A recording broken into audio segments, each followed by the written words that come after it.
nó nè nó nhu lo nè cú rong tất cả rồi đi nè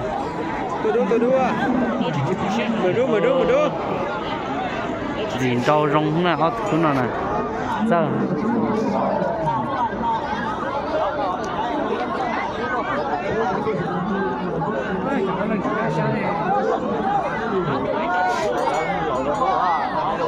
cái anh đôi chén anh đôi mấy nhà chị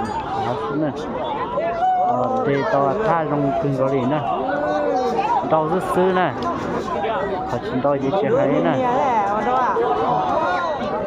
ôi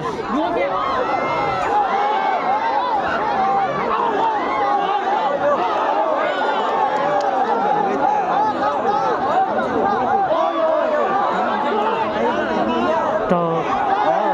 đua tiền nè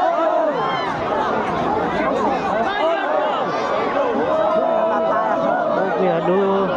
nhìn đâu cười đi ha cho đua tiền mà chẳng cười nè ở cho đi tiền nè ta sẽ nâng đi rồi ta chỉ có rồi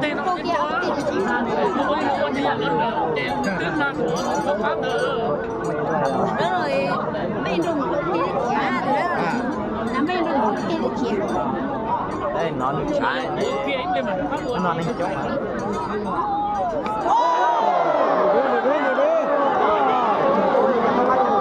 tua trời đợi tiền hàng cái dạng đó hàng cái dạng đó nè